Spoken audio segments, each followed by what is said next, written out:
SM news में आपका हार्दिक स्वागत है।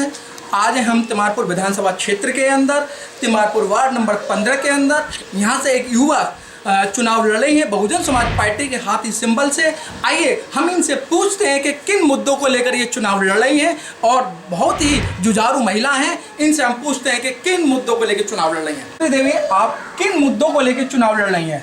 हमने एक हफ्ते से मतलब गली में घूम रही, झुग्गी झोपड़ी में मतलब देख रही हूँ सबके गेटों पे, और नाली बह रही भर रही हैं, जिससे कोई नाली नहीं बना हुआ है, कोई जिससे कूड़ेदान नहीं बना हुआ, जगह जगह कूड़े इकट्ठा हो रखे हैं। तो जिससे वोट हम मांगते हैं, जाते हैं, घूमते हैं, तो कहते हैं कि सब वोट लेके चले जाते हो, कोई देखने नहीं आता है। और अब की बार आप आए हो, हमारा क्या सहयोग करोगे? तो हम कहते हैं चलो पहले एक बार हमारा साथ दो, हमारे आपकी आएंगे, नाली मतलब बनवाएंगे, कूड़ेदान बनवाएंगे। जो कहते हैं कि हमारे जैसे प्राय सरकारी स्कूलों में जिससे वो नहीं है, जिसे कंप्यूटर नहीं, कोई सफाई नहीं, कोई देखभाल नहीं, वो हम कराएंगे सारा। जब आप याद करोगे, जब भी हम आपके आगे हाजिर हैं। हम सीधी सीधी बात करें कि आपकी टक्कर किससे, बीजेपी से, कांग्रेस से या अन्य किसी पार्टी से? मेरी ऐसी कोई किसी से टक्कर नहीं है। हम अपने आप अपने गरीब भाई बहनों को इनके साथ देना चाहते हैं, हमारी टक्कर किसी से नहीं। अब मैं लास्ट में ये क्वेश्चन करना चाहता हूँ कि आप जीत कर आए तो सबसे पहले मुद्दे आपके क्या रहेंगे? सबसे पहले मुद्दे रहेंगे कि हम ये नालियाँ, जैसे घरों के आगे गंदगी, डेंगू फैलते हैं, मच्छर, ये बीमार होते हैं, गरीब लोग परेशान हैं, कोई कार्रवाई नहीं होती।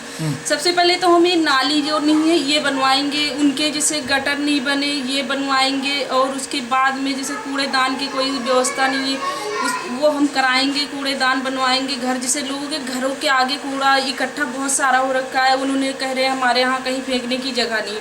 हम पहले ये सब कार्रवाई करेंगे। स्कूलों में हमारे जैसे एमसीडी वाले स्कूलों में साफ़ सफाई नहीं, कंप्यूटर नहीं, बच्चों को कोई देखभाल नहीं, वो कराते हैं सबसे पहले आके। ये सब कार्रवाई हमारी ये रहेगी। जब भी वो याद करेंगे हमारे को कि हाँ इस पल में हमारे को चाहिए, तो हम उनके साथ। आप मुखर्जी नगर वार्ड 15 से एक ऐसी युवा साथी है, और युवाओं ने आप पे भरोसा किया है कि हम इनको जिताएंगे, तो आप कितना खरा उतरेंगे?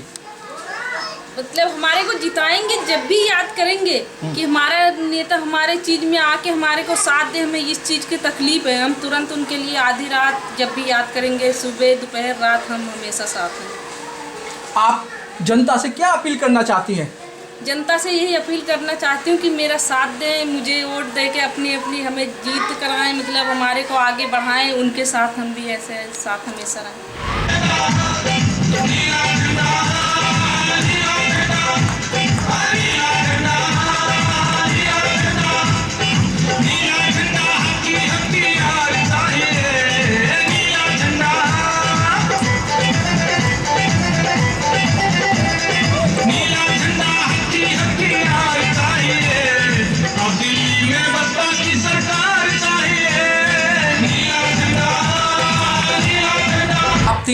सावित्री देवी एक युवा हैं, और इन्होंने एक प्रण किया है कि जिन क्षेत्रों के अंदर मैं जाती हूँ, झुग्गी झोपड़ियों के अंदर जाती हूँ, वहाँ बहुत ही गंदगी के अंबार हैं, नालियों के अंदर जो पानी है, गंदा पानी है, वो सड़ रहा है बहुत बुरी तरह से, और यहाँ पर खपते की समस्या बहुत है। और यहाँ इन्होंने बताया गया, और जो नेता लोग यहाँ पर आते हैं और हमारा वोट लेके चले जाते हैं, लेकिन इस बार सावित्री देवी ने ये माना है कि अगर मैं जीत कर आती हूँ, और मैं युवा हूँ, और युवाओं के लिए मैं खरा उतरूँगी, और एक वोट की अपील की है कि 23 अप्रैल को, आने वाली 23 अप्रैल को एक वोट हाथी वाला बटन दबाकर मुझे सफल बनाए, और मैं उनके हर सुख दुख में काम आऊंगी। कैमरामैन प्रेम शंकर के साथ मनोज पिप्पल।